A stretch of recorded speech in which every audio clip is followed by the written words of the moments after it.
Bonjour et bienvenue dans le 12 minutes de TV5 Monde. En ce mercredi 15 avril 2020, et si le Tour de France marquait cette année le retour à une vie normale dans ce monde bousculé par le coronavirus. C'est en tout cas la volonté affichée des organisateurs qui décident de maintenir la grande boucle, mais la décalent de 2 mois. Même parcours, Nice-Paris, même nombre d'étapes, 21, mais un départ reporté au 29 août, arrivée prévue sur les Champs-Élysées le 20 septembre. Comment aider l'Afrique face à la crise du coronavirus pour Paris ? Il est indispensable de permettre aux économies africaines de respirer, d'où l'appel du président Emmanuel Macron en direction des membres du G20 pour leur accorder un moratoire sur la dette. Je suis favorable à une initiative d'annulation de dette massive. C'est le seul moyen d'y arriver. Mais le moratoire, ça veut dire quoi ? Ça veut dire on ne rembourse plus les intérêts. Vous nous laissez de l'oxygène. On étale cette dette et on peut peut-être mettre tout le monde d'accord autour de cette idée. Le président sénégalais Macky Sall salue le soutien de Paris. Le G20 Finance doit se prononcer dans la soirée sur ce moratoire. Aux États-Unis, il est plutôt question de couper les vivres à l'Organisation mondiale de la santé. Donald Trump met sa menace à exécution et suspend la contribution américaine de 400 millions de dollars. Le président américain accuse l'OMS d'avoir dès le départ joué le jeu de la Chine en minimisant la gravité du virus. Si l'OMS avait fait son travail et envoyé des experts médicaux en Chine pour étudier objectivement la situation sur le terrain, l'épidémie aurait pu être contenue à sa source avec très peu de morts. Très peu de morts. Priver l'OMS de son principal bailleur de fonds en pleine pandémie, ce n'est pas le moment, réagit le secrétaire général des Nations Unies. Les États-Unis qui viennent de franchir la barre des 25 000 morts et plus de 600 000 cas confirmés, et parmi les premières victimes de cette crise, les personnes âgées. Ils ont choisi la Floride pour passer leurs vieux jours au soleil. Ils n'en profitent aujourd'hui que quelques minutes. Dans cette résidence de Miami réservée aux retraités à faible revenu, tous se sentent vulnérables face au Covid-19. D'habitude, on s'assoit ici et on discute tous ensemble. Mais maintenant, on ne peut plus faire ça. La vie est devenue bien ennuyeuse. On a peur que quelqu'un de l'extérieur contaminé par le coronavirus nous le ramène. Il y a 240 personnes âgées qui vivent ici. Mais bon, heureusement pour le moment, personne n'est malade. La Floride concentre le plus grand nombre de personnes âgées du pays, souvent avec de petites retraites. Cette résidence ne compte habituellement que 3 employés, mais depuis le confinement, les résidents sont livrés à eux-mêmes. J'ai entendu aux infos qu'il fallait tout bien laver à cause du virus. Mercedes a 70 ans. Originaire de Cuba, elle a travaillé toute sa vie aux États-Unis. Veuve et atteinte de Parkinson, elle vit aujourd'hui avec 700 € de retraite accordés par l'État. J'ai dépensé plus de 70 € pour laver mon linge depuis le coronavirus. Ça me fait dépenser beaucoup d'argent. Nous ici, nous vivons seulement sur les chèques de pension.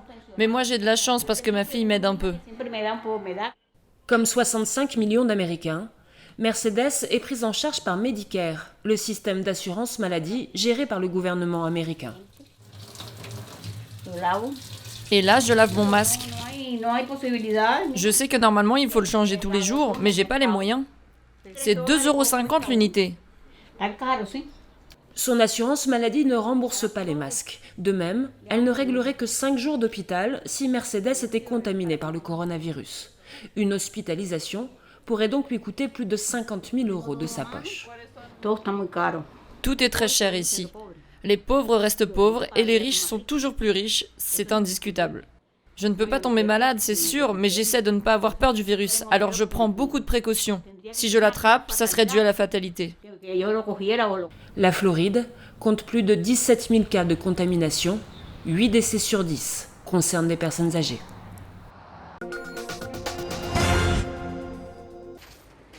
Depuis quelques jours, la file ne cesse de s'allonger devant le pick-up de Village Pilote, l'ONG bien connu des enfants de la rue à Dakar. D'ordinaire, ils vivent de la débrouille, mais à présent, ils ne parviennent plus à faire face. Avant le coronavirus, je pouvais récupérer de la nourriture auprès des restaurateurs ou des associations.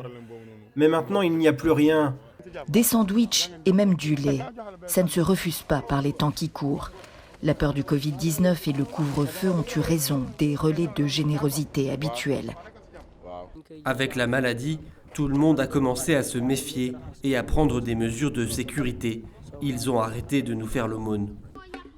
Dans leur infortune, Djiby et lui ont donc pu se raccrocher à Village Pilote, l'ONG franco-sénégalaise qui abrite de nombreux jeunes à 1 heure de route de là, au Lac Rose.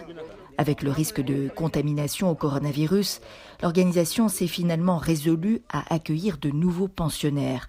Prise de température systématique à l'arrivée, puis tous les matins.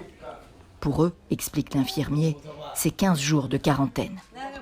Des matelas avec des draps, le retour de l'insouciance, du repos, des jeux, des vacances quasi pour ces jeunes souvent maltraités. Ces enfants talibés aussi, pourquoi nous les accueillons, c'est d'abord pour les protéger des dangers de la rue et essayer de retrouver aussi le tissu familial pour les réintégrer dans leur famille. Le Lac Rose, une parenthèse sécurisante. Dans la rue, si l'un d'entre nous attrape le virus, tout le monde va l'avoir, parce qu'on ne peut pas respecter les conseils de propreté. La distanciation sociale préconisée par les médecins n'est pas plus respectée ici pourtant que dans la rue. Mais Cheikh Diallo, le chef du centre, anticipe déjà de nouveaux arrivants, autant de jeunes à tenter de soustraire au virus.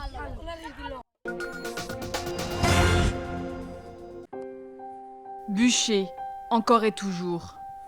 Modibo vient du Mali. À 25 ans, il étudie les sciences de l'éducation à Nanterre. Son but, travailler plus tard dans une organisation internationale. Sur son armoire, ses priorités. Les études, le stage, le boulot, l'engagement pour les droits des étudiants étrangers. Modibo court toujours après le temps. C'est l'occasion pour lui de le prendre enfin. Je m'occupe de ce qui me paraît être important, urgent et essentiel. Donc mes études. Et après, travailler sur les dossiers qu'on doit rendre en fin d'année. Depuis 2 ans, Modibo partage les quelques mètres carrés de son studio dans le sud parisien avec celui qu'il surnomme Merlich, de son vrai nom, Amadou. Merlich! Bon, comment se passe le confinement? C'est comme d'hab, hein, tranquille. Lui aussi est malien. Ils sont devenus comme 2 frères. Amadou a quitté Bamako depuis bientôt 3 ans. À 18 ans, il est venu rejoindre son père en France avec l'espoir de faire des études d'économie.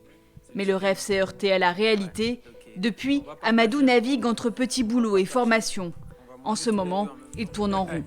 Ça, c'est pas tous les jours. Hein. S'il n'y a pas de la nourriture à la maison, donc on sort ensemble, on va faire des courses. On n'a pas grand-chose à faire, à part la connexion, dormir, manger, ainsi de suite.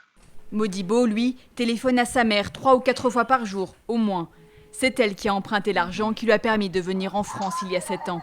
La crainte, c'est que si le coronavirus touche beaucoup de Maliens, je pense qu'on a assez souffert de la crise, de la guerre, de beaucoup de choses. Si ça vient s'ajouter encore, ça va être très, très difficile. Et pour décompresser, les jeunes gens font avec les moyens du bord, comme avec ce challenge lancé par les stars du foot sur les réseaux sociaux. C'était très drôle, c'était bien, on a vraiment passé un bon moment ensemble. Ça nous a fait oublier l'angoisse du confinement. On ne peut pas jouer au foot dehors, si on peut en jouer chez nous, on ne va pas se plaindre. Avec la reprise des cours repoussés à l'automne, un nouvel objectif se dessine pour Modibo, le militant associatif. Aider son meilleur ami à reprendre ses études et donner vie à son rêve.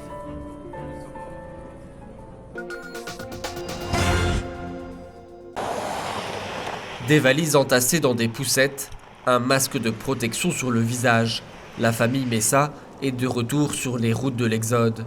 Il y a quelques mois, il quittait le Venezuela à la recherche d'un avenir meilleur, ailleurs, vers un pays voisin. Mais c'était avant que le virus ne se propage. La Colombie, qui les a accueillis, est désormais en quarantaine. Ils ont été expulsés et doivent faire le chemin inverse, à pied. C'est douloureux. Parce que nous ne pouvons jamais souffler. En vérité, je ne voulais pas partir, mais je n'ai aucune aide. Nous avons été mis à la rue, expulsés aujourd'hui de l'endroit que nous louions. Comme elle, des centaines d'autres familles attendent de pouvoir rentrer au Venezuela. Avant de traverser la frontière, La police colombienne prend leur température et les asperge de désinfectants. Des mesures sanitaires rudimentaires pour tenter de réduire le risque de propagation. Mais ce qui inquiète ces familles, ce n'est pas tant le virus.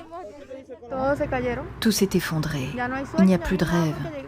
Il n'y a plus rien. Nous partons les mains vides. Le rêve est terminé.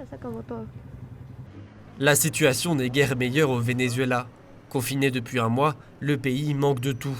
Plus d'essence ni d'eau potable, le prix des denrées alimentaires explose. Des pénuries qui rendent d'autant plus compliquée la vie des Vénézuéliens, déjà frappés par une crise économique sans précédent. Coucou TV5 Monde, j'espère que tout le monde va bien, c'est Thomas Sidibé avec vous. Sidibé Nana Aufe. Je suis actuellement confiné à Poitiers en France, là où j'habite, mais je suis né en Côte d'Ivoire et j'ai habité au Mali, raison pour laquelle je vais vous donner quelques conseils en Bambara, Bamanangana. Aïwa Mbali Mauyo, Aniche. Les amis, bonjour. Je ne suis pas un griot, je ne suis pas un journaliste, je ne suis pas non plus un docteur. Nka coronavirus. Le coronavirus, c'est un virus dangereux. Donc, lavons-nous les mains le plus souvent possible au savon.